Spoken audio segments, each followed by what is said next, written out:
After 2 consecutive wins by McLaren, the return to Europe was eagerly awaited, even despite the French lorry drivers' blockades.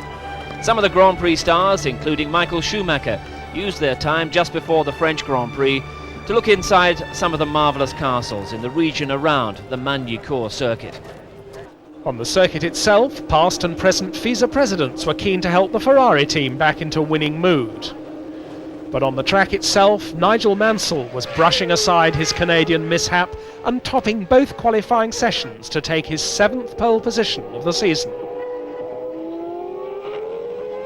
Patrese was second once again, and Senna was once more way off Mansell's time. Schumacher was 5th, not too far away. Clouds gathered in the region, and it seemed inevitable it would rain later in the afternoon. At the start, however, it was dry. Patrese made a perfect getaway and led the field through the first lap. For the first half of that first lap, everything was fine. But then, on the approach to the hairpin, 2 separate accidents happened. Still Patrese leading Mansell and the 2 McLarens. But Schumacher was getting impatient. First, Schumacher hit Senna, eliminating him on the spot. And then Gachot, Wendlinger and Gugelmin all crashed into one another, adding to the confusion. Here is how Schumacher saw his crash with Senna.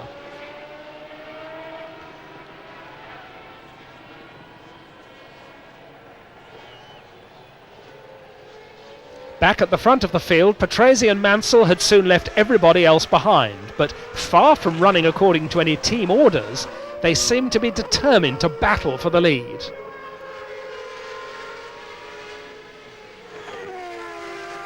The leaders were eagerly watched from the sidelines by their greatest rivals. Berger had retired 9 laps after Senna with engine problems. They enjoyed their pastime until rain drove them into the McLaren garage.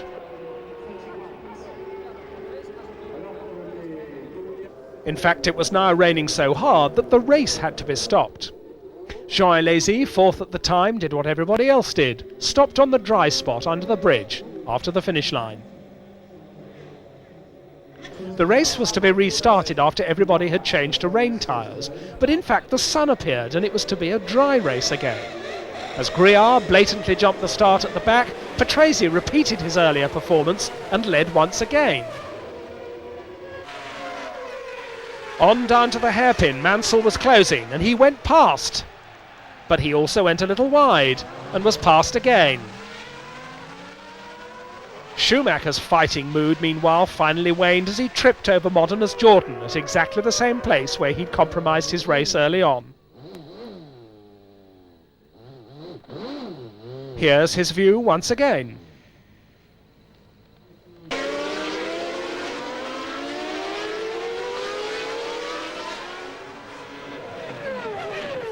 And here's the crash from another angle.